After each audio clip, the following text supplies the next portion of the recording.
Thanks so much for joining us. I'm Kevin Murphy with the Office of Water Programs here at Sac State, and we're happy you are attending our second of two Spring 2025 Water Seminar Series presentations. As most of you know, OWP is a training and research organization with a focus on water quality and water resources, and we annually host two fall presentations and two spring presentations. So following suit, we'll have two more presentations this fall, so stay tuned on that. I also want to point out that all the presentations we host are recorded and can be accessed via the Office of Water Programs website. Okay, so today's presentation will be approximately 30 minutes long, and so we should have plenty of time for questions at the end. And we can go a little beyond 1 p.m. to answer questions if necessary. If we simply don't have time to cover all the questions, we'll forward the questions to today's speaker, Art Umbel, as he has graciously agreed to address them via email if necessary. Please submit questions by emailing them to the email address currently showing on the screen, seminarquestions@owp.csus.edu.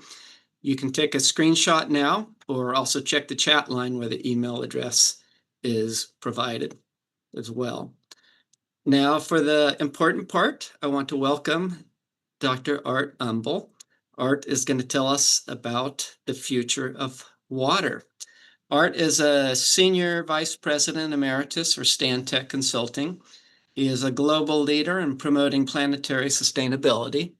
Professionally, he has served in numerous leadership roles in the water industry, focusing on sustainable approaches to treating municipal wastewater that incorporate innovation and accelerate the adoption of new technology through applied research and practice. His experience includes leading the global wastewater sector for Stantec, directing Stantec's Institute for Applied Science, Technology, and Policy, teaching at the university level, and managing a publicly owned water and wastewater utility. Though retired, he remains in numerous environmental projects, programs, and forums. Art has a BS in Civil Engineering from Kansas State and a PhD in Environmental Engineering from Notre Dame. And with that, I will hand it off to Art. Thank you very much, Kevin, and really appreciate the opportunity to be here. Let me get this loaded up here.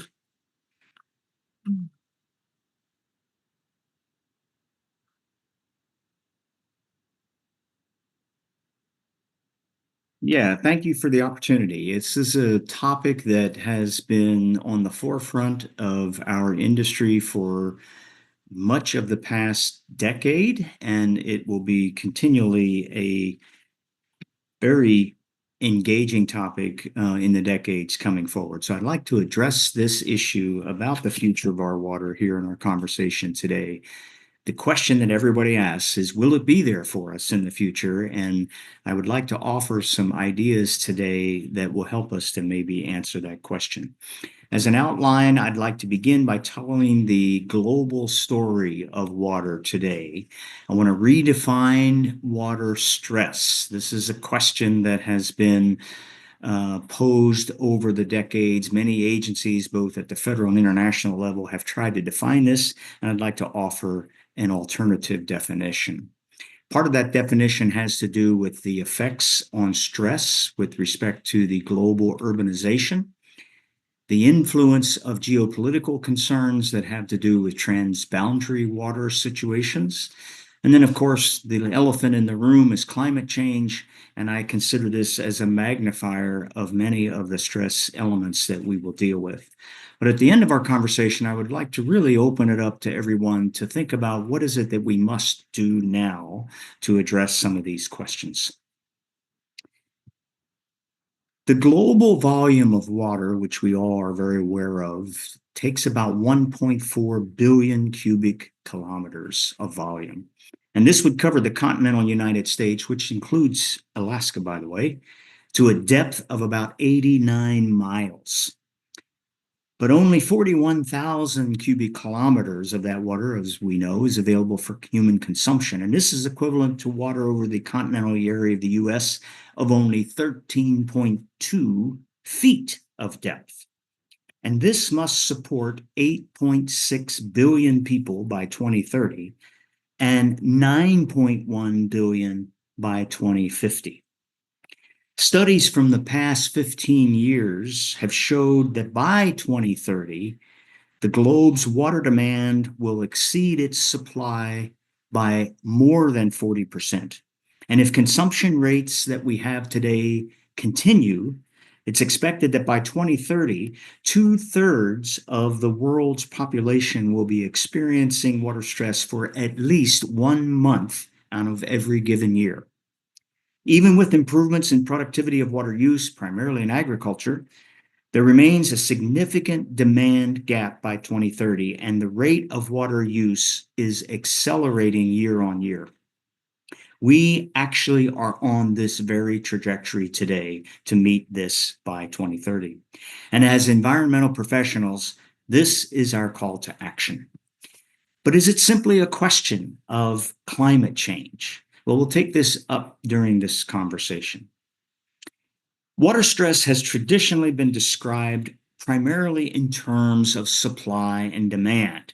And the UN's definition of water stress is when the amount of water available for human consumption, which includes agriculture, industry, energy production, and of course, domestic uses, when that drops below 1,700 cubic meters per capita per year, that is defined as severe water stress. And when we put this into the context of the previous slide, where the global population by 2050 is projected to reach 9.1 billion, the message is not encouraging. So let's think about the definition of water stress. Physical water stress considers the volumes of water present within a particular region and time of year that are available for consumption. And this availability is a direct result of local climatological and ecological conditions. An obvious example here would be the Middle East, Sub-Saharan Africa, and believe it or not, Southern California. But water stress also results from consumption, which is more of an economic condition. Developed economies consume much more water than developing economies. But development is only just one factor. People also experience water stress when the infrastructure needed to deliver the water is inadequate. This can occur even when water availability is plentiful. A good example of this is right here in our own country, Flint, Michigan, Jackson, Mississippi, Newark, New Jersey, to just name several. These are all areas where water has been plentiful, but the infrastructure to deliver that water to the user is inadequate. In recent years, stress has resulted from geopolitical conflicts arising from inequities to the access of water. So water stress is influenced by all these physical and non-physical factors. And I want to take a particular note here to this idea of transboundary factors. And we'll discuss this more briefly later. Limited water availability occurs in hotspots globally. Currently, Central, East, and Southern Asia, the Middle East and North Africa, and Sub-Saharan Africa are the most alarming hotspots that are experiencing water stress. This is not surprising. But what is surprising is that Western North America is now included in this list. Also not surprising is the fact that the hotspots coincide with regions of high population. Based on the UN's quantified definition of water stress that we saw a few slides back, in the recent 3 decades, 185 million people fell below that criteria. And in the 3 decades ahead of us, that number is projected to double. But this may seem, however, like an insignificant amount because, as you can see, it's barely 4% of the total global population. But when you consider all components of this new definition of water stress, the picture then is very different. This here illustrates that water stress affects much of the greater area of the global landmass across the world, and thus a much broader segment of global population. And it's when we account for the temporal aspects of water stress. When we ponder the number of months in any given year that an area experiences stress, we find that in many of these cases, these months coincide with agricultural growing seasons. And so this greatly increases the number of people who experience stress because it now links that element to food security. In recent years, the global water community has recognized the significant influence that sociological factors are having on water stress. This has to do with what we now call water security. And global water security reflects the degree to which each person is guaranteed water at an affordable cost to live a healthy, productive life where communities are protected from floods, droughts, and waterborne diseases. It implies a sustainable access to safe drinking water, sanitation, and hygiene services, as well as water to sustain the ecosystems to supply agriculture, industry like energy, and other economic activities. So, water scarcity means it requires the responsible use to preserve its accessibility, making sure that there's enough water for all users, including the environment itself. So, water availability for all is not really the core problem. And technically, there is enough water for all of us. But it's the distribution of the population that demands that water that is creating the challenge for our globe. And this is the problem of the explosion of urbanization worldwide in recent decades. This here shows that in 1950, only 8 cities in the world exceeded 5 million people. But by 2000, that number had increased to 34. And the majority of these cities were emerging in the Central, South, and East Asia regions. And by 2015, that number of cities that have more than 5 million people had reached 50. And demographers project that by 2050, urban population will reach 6.7 billion, which is 68% of the total global population that will be living in the urban environment. This dramatically increases the urban water demand, and we will see a between 50 and 80% increase in this demand by 2050. And so when we consider the multiple aspects of water stress, this represents a huge increase in urban populations that will face water stress from what they are experiencing today. As environmental professionals, this is another call to action for us. So, what about climate change? In this complex global environment of rapid urbanization and economic development, does climate change really play a role? Though there is plenty of evidence that the changing climate is affecting water availability in many regions and in regions where that population is growing, it is actually much less of a contributor to water stress than what we may have thought. In the world today, there are 526 large cities. This is a definition that the UN uses for a city that's greater than 1 million people. And there are 30 mega cities, which are cities greater than 10 million. 193 of the large city category and 9 of the mega city category are in water stressed regions. 276 of these large cities, however, can address their water stress and scarcity issues using solutions that we are known to be well proven, such as the water use efficiencies by conservation, curbing their rate of urbanization in terms of urban sprawl, reducing their unaccounted for water losses, and then pricing water at its true value. But 15 of these large cities have no such solution today. And two of the mega cities, namely Delhi, India, and Lahore in Pakistan, also have no such solution. Now, as already mentioned, there are multiple factors making up water stress.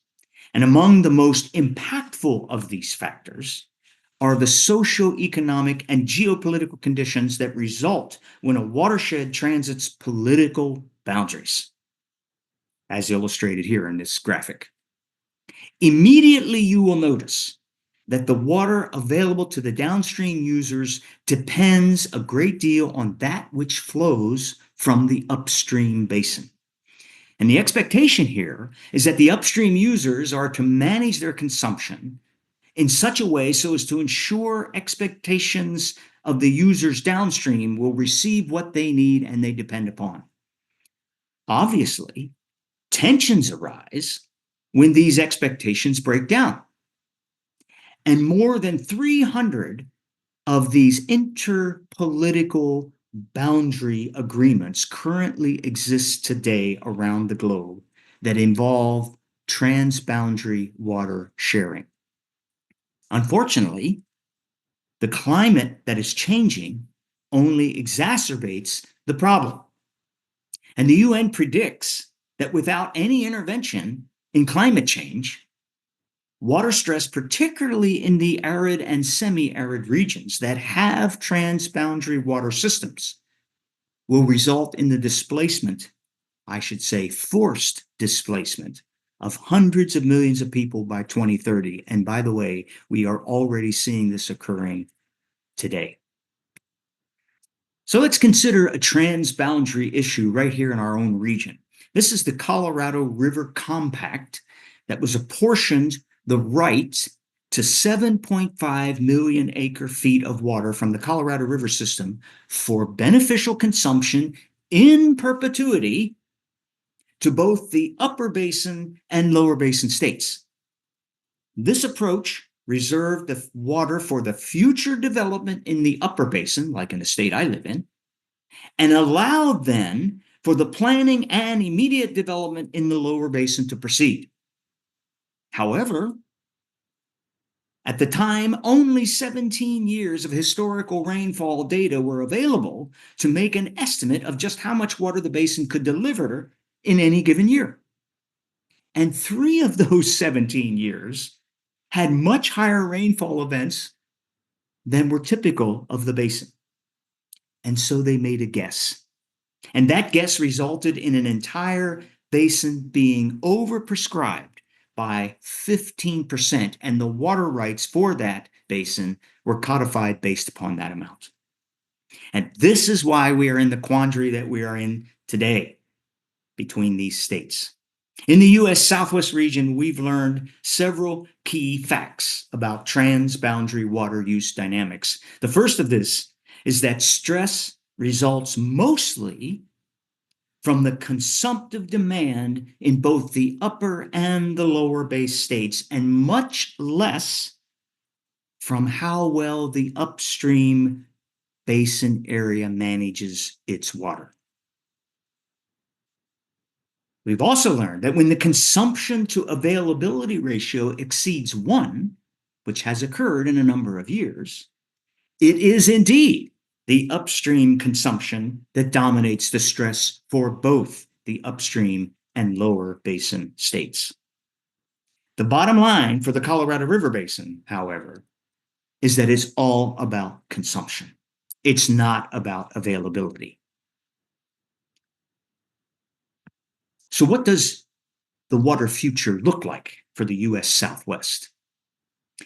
This shows the minimum, the probable, and the maximum outlooks for Lake Powell levels of water through Q1 2025, which just ended here March 31st. Lake Powell reached its lowest level in March of 2023, sitting then at only 22% of its full level. Fortunately, however, 2023 turned out to be one of the strongest wet years on record, with the lake rising 70 feet by the end of 2023. But to get back to full pool levels, this will take at least a decade of consecutive wet years, just like we had in 2023. This is highly improbable. And in fact, we've already seen a peak in the mid-2024, where the lake now has been declining since then. And today it sits at about 41% of its full level. So clearly, the Colorado River Compact is not a sustainable situation. The transboundary conflict between the upper and lower basin states is a very real fact. And 2026, when this is being renegotiated, is going to result in winners and losers. The Grand Ethiopian Renaissance Dam, or GERD as it is more colloquially known, is a real-world example of a transboundary water involving an international political boundary.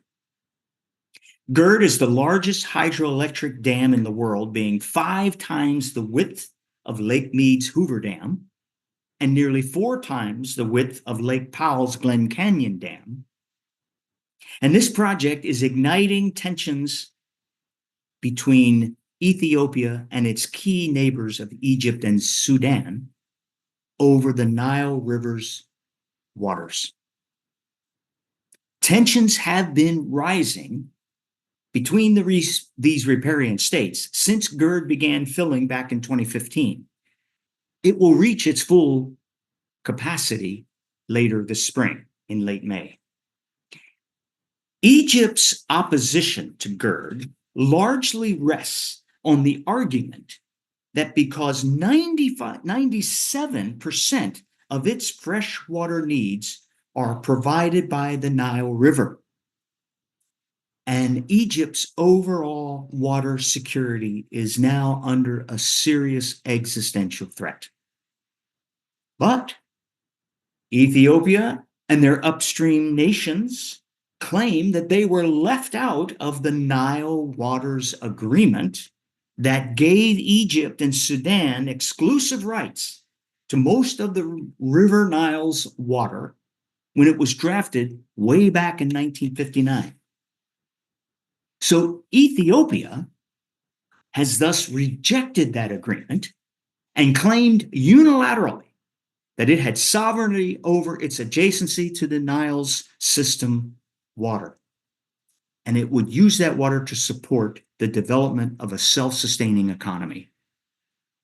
Ethiopia believes that GERD promises its bright future because as the world's largest provider of electric power, it will be able to export power throughout all of the Horn of Africa in coming years. And at 6,000 megawatts, this claim is a very realistic claim. But keep in mind, this is one of those areas where global water stress is a hotspot that we mentioned earlier. And the impacts of climate change are already influencing this massive watershed. These are complicated questions. When we consider the water needed for food production, we have 2 fundamental sources.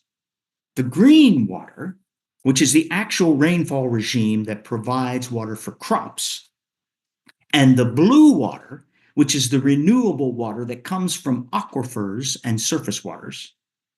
Agricultural scientists reference the green and blue waters in the context of their capacity to support crop production and its demand. Today, however, 65% of our global crop production is fed by this green water resource. But climate change is affecting the green water resource because of the shifting patterns in rainfall and the shifting distributions in that rainfall and the increase in atmospheric temperature. This is forcing agriculture at a global scale into more and more dependency on blue water resources. And climate change is essentially cruel to blue water. A 1-degree rise in global temperature results in a 20% decline in renewable blue water resources. So farmers have to make a choice when they want to meet the crop water requirements. They can either employ sustainable or unsustainable irrigation practices. Unsustainable irrigation practices will deplete their groundwater stocks. Sustainable irrigation does not. And so this means that blue water security is now tied directly to food security. Sustainable irrigation means providing crop water requirements without depleting the blue water resources. And it's done so by applying aggressive conservation practices on the green water segment. Unsustainable irrigation is the opposite. And this is the reality that climate change is imposing on agriculture because crop production depends on green water to replenish the blue. Agriculture then is being pressured to meet higher and higher crop production targets to meet the global food demands. But to do this, it also means employing unsustainable irrigation practices. And all this stems from the negative impacts of climate change on green water. Globally today, we are extracting blue water for unsustainable irrigation at volumes 33% greater than what is currently available if we employed sustainable practices. If we could simply shift to all sustainable irrigation, there would be a lot more mouths in this world that we could feed. Here again, as environmental professionals, this is yet another call to action. But this isn't just happening in the subtropical regions across the globe. Right here in the US, the changing climate is indeed already affecting major irrigation areas, particularly in the high plains and in Central California, where both are facing blue water stress several months a year. And these months are coinciding with the crop growing season. Let's look at an example that's occurring right in my backyard in Colorado. This is the South Platte River Basin in northeastern Colorado. It covers about 28,000 square miles, ranges in elevation from 14,200 feet at the top or at its upper end to 2,800 feet at its lower end at the boundary with Nebraska. In this region, there are 834,000 acres of irrigated agriculture. And it lies primarily along the riparian areas of the South Platte River network. Now, 834,000 is a small number compared to the 28,000 square miles. It's only about 5%.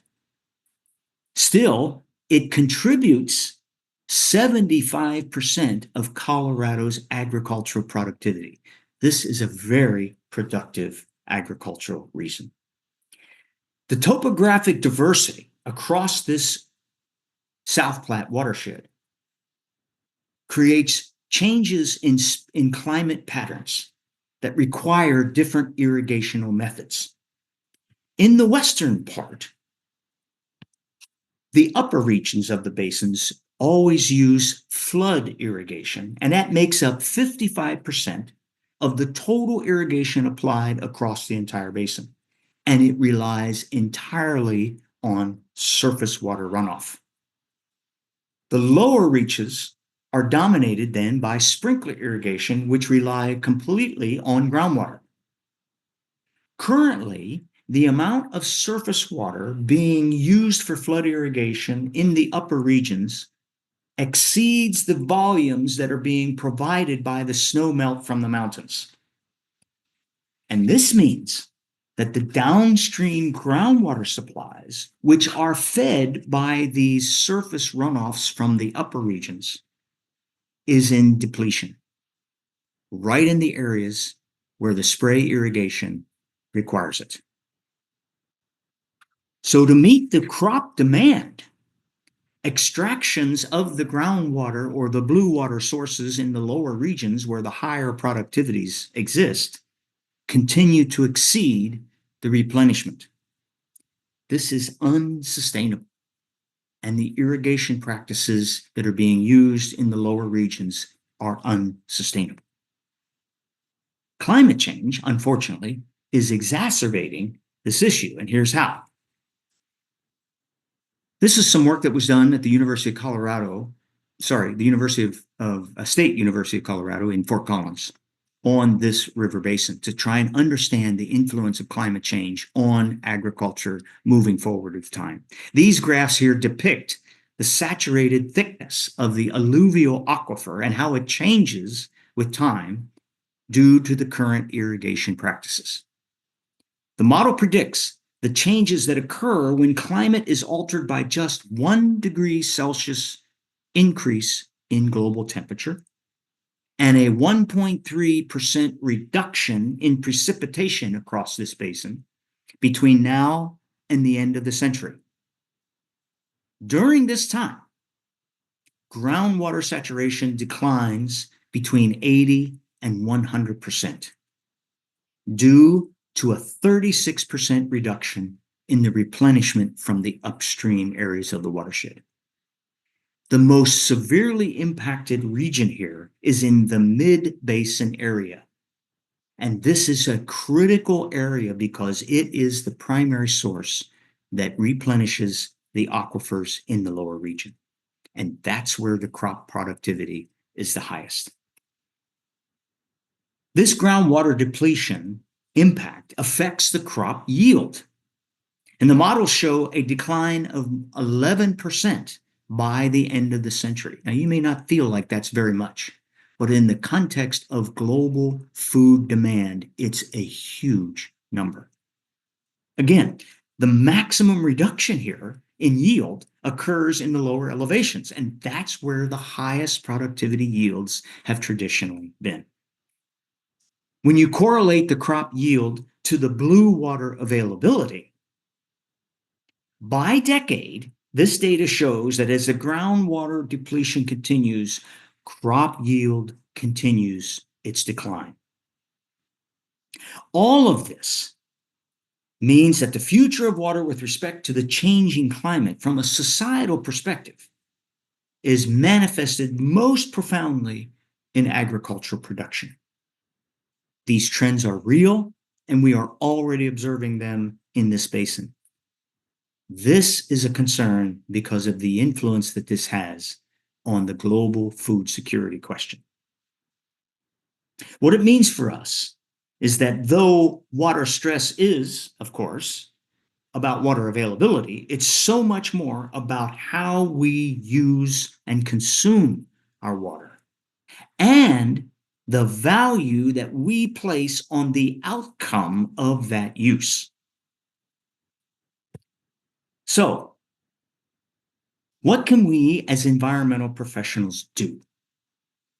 As environmental engineers, we love to focus on the supply side solutions as listed here, many of them. And this is all about advancing technology to be able to supplement or increase water supply.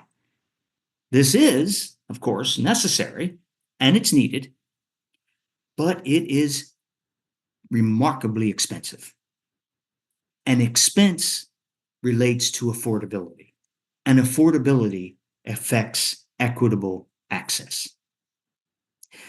But the real solutions come from reducing our demand. And this is all about behavioral change across an entire society. Is there enough water for our future? I would argue absolutely there is. Will it be there for us? I would argue yes, but only if we shift our focus away from supply side solutions and focus on reducing demand. As environmental professionals, I reiterate, This is our real call to action. So, in conclusion, our water's future is fundamentally dependent upon consumptive demand. And our future is about scarcity, but more so, it's about water stress. And stress is all about the rate and the scope of our global urbanization. And climate change is magnifying the impacts of these things. Climate change is already impacting our agricultural production, as we've just seen. And 9.1 billion people in 25 years? Oh my. This is a challenging call to action. But we can future-proof our water by targeting the demand reductions. And we do so by adapting to the climate change via these engineered solutions to manage the supply. And with that, I'd like to stop and open it up for discussion. Thank you for your attention.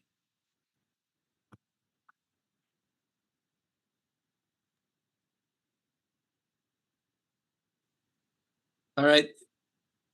Thanks, Art. That was fascinating. I just want to remind viewers that you can, if you go on the chat line, you can see the email address where you can send questions. And we have plenty of time for questions, so please submit your questions. Let's see. So, Art, I will just read the questions as they come in. One of the questions is, can you summarize your ideas for reducing demand? Sure. Great question. And probably one of the questions I get so often is what is meant by this idea of sustainable irrigation in agriculture to help reduce demand? And it is both technological and it's also sociological. From a technological perspective, what we see primarily with the large factory farms in the US, high plains, are transitioning away from large circle pivot irrigation spray systems to what's known as drip irrigation. And the issue there is, or I should say, the solution there involves taking the water and putting it directly onto the root of the plant. If you think about spray irrigation sprays everything, right? It sprays the soil, it sprays the plant leaves, it sprays anything that's in its way. And much of the land is, even though it's cultivated, doesn't have plants growing on it, and it gets watered. And so it wastes significant amounts of water. And so the drip irrigation is a way to much improve the efficiency of the irrigation to more sustainable things. There's a downside, however.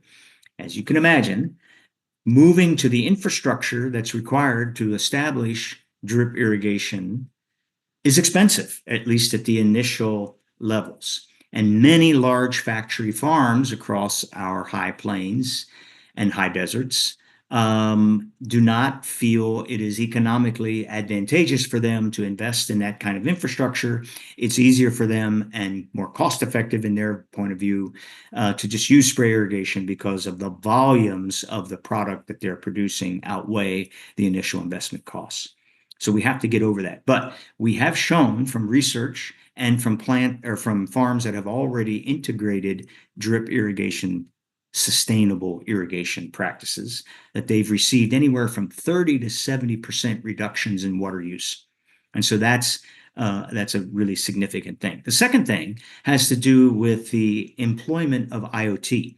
We've seen quite a bit of work in this in the last 10 years where we're using satellites and the use of remote and local sensors with satellite data to be able to help the agriculturalists determine when to irrigate and how much and where.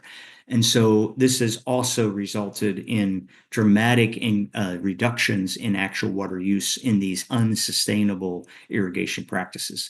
Other things that are less common, but also extremely effective, are things called localized organic mulching, And this helps to increase the hydration locally of right around the plants that need it, and it also dramatically reduces evapotranspiration. Another thing that has been uh, used in some areas of the United States, but not very much yet, is the use of crop tolerants that are effective and associated with the climate of the local region. So instead of growing almonds, for example, in an arid area, which are highly requirements of water, why not grow products or crops that are more tolerant to more arid conditions, which use less water? And this has a long way to go, I think, culturally for us. This is one of those sociocultural factors that I think we have to shift our thinking on. We also found in a number of projects across primarily in the large factory farms in the Midwest and the upper regions of the Midwest where groundwater irrigation is substantial, is the reducing the use of chemicals. And the chemical uses, you may say, well, what's that have to do with water and what's that have to do with irrigation? Well, obviously it has a lot to do with the fact of that it affects the moisture contents of soils in terms of its impact on weeds and so on.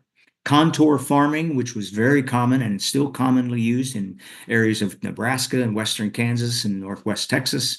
In these areas where you're using the contour of the land, that was originally set up as a means to control erosion. However, it has been found that there's been a dramatic positive benefit on reducing water usage as well. Tillage farming and fallow farming is another method. These are all things that are being practiced in small scales. We need to practice them at much, much larger scales, particularly at the large commercial farming facilities that are farming, tens of thousands of acres, but still using large circle pivot irrigation, spray irrigation. If you fly over western Kansas, western Nebraska, Oklahoma, you'll still see hundreds of thousands of acres of circle pivot irrigation that is, in my opinion, not a sustainable future. All right, thank you. Let's see. In California, we have the Floodmore movement, and Floodmore is MAR is managed aquifer recharge, so taking floodwaters and spreading them out over the farmer's field and filling up the aquifer. Do you have any opinions on that? And is that we are starting to use that in California? There's issues on how to get the water there, of course, but do you have an opinion on that? And is it being used in other in your area as well, and in Nebraska and Iowa and those areas? Yeah.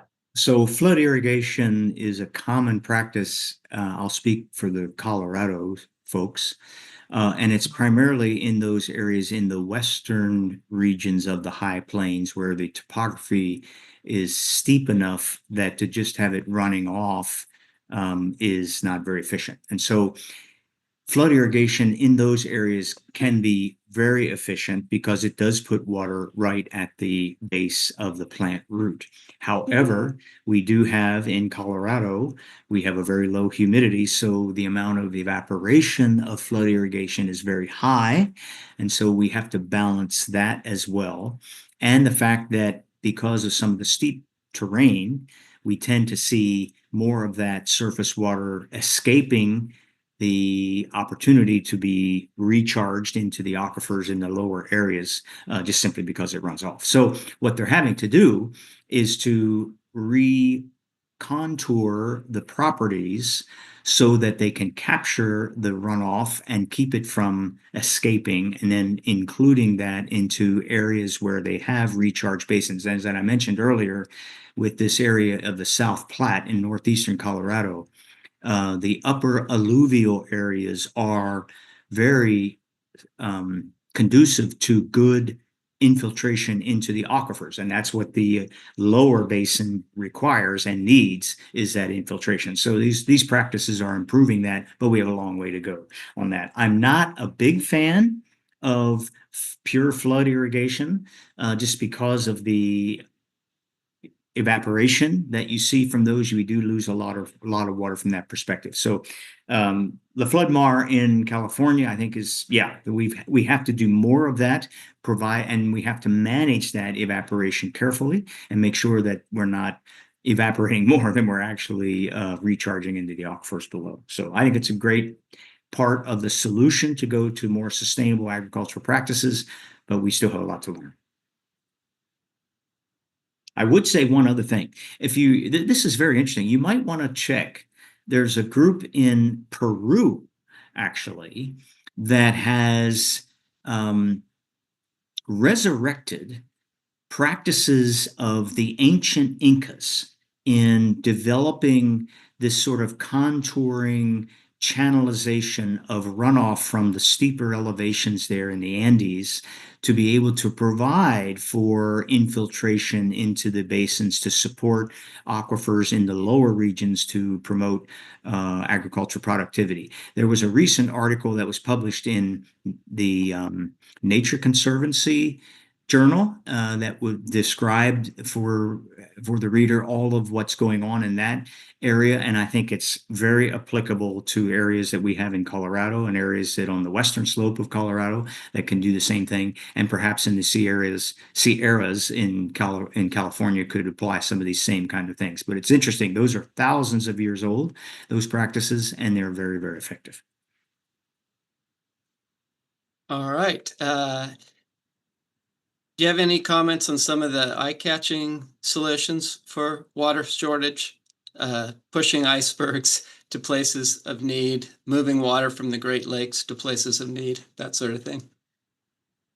I'll be very honest and say I am not a fan of any of those things. I think, yeah, technology has always sort of been at the forefront of our psyche in terms of that's how we solve problems in this culture, is we just throw technology at it. And we tend to rely on those technologies to, in this case, on the water space anyway, to just simply say we can find more supply in all these technologies, or we can augment supply, or we can supplement supply.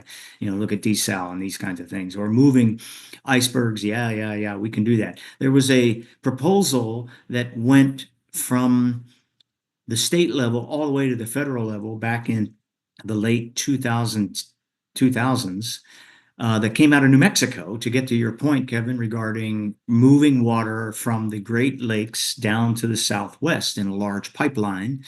This was promoted by then Governor of New Mexico, Governor Richardson.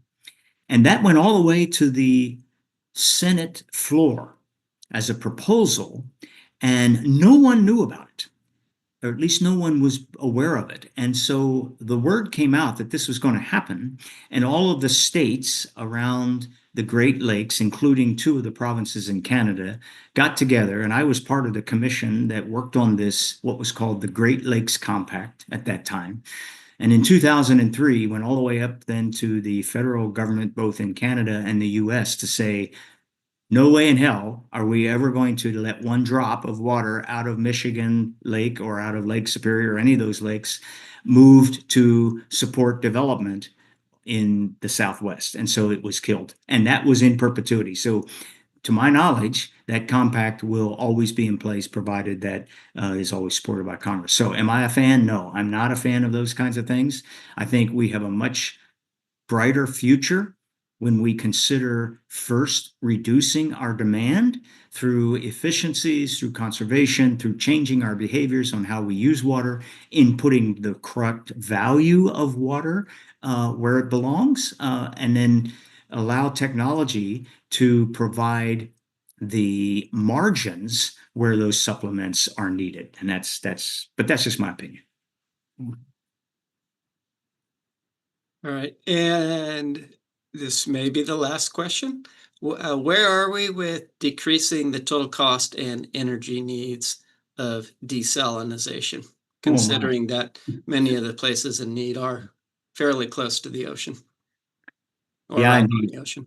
Yeah, I'm not a big fan of desal. I know it's a strong contender to be a good supplement for drinking water supply, but it's really currently still being focused on the coastal areas because of the brines that are created. We have no way of disposing of the brines in inland areas, plus the fact that you got to pump all the water that direction, so you're taking more energy to move it.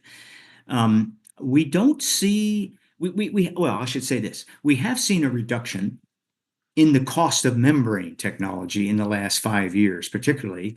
The International Desalination Association has been working hard with technology providers to really publish more about those improvements in cost in membranes. We've moved away from PVDF membranes now because of the PFAS issues. So we're looking more at ceramics and other kinds of membrane technologies, which are enhancing the water recovery of desal. But again, it's really applying itself only in the coastal regions, and the energy costs, though we have seen come down, we still don't have near the reduction in energy costs for promoting desal than we need. And so my position is, why are we spending all this money on desal technology? Why don't we put that money into water reuse and looking at using much different and more proven membrane technologies on the wastewater side to be able to provide adequate augmentation for water supply. There's a big project going on right now up in the Lancaster area in Apple Valley, up in the high desert in California, that's looking at this very thing, and we're also coupling that with the reduction in greenhouse gas production, which is a big deal with desal. All right. Art, thank you very much for answering those questions. On behalf of OWP and all of today's participants, we want to thank you for an excellent presentation on the future of water, a topic that understandably has worldwide interests. So once again, I want to thank you, and I want to thank all our listeners, and I hope everyone has a nice weekend. Take care. Thank you.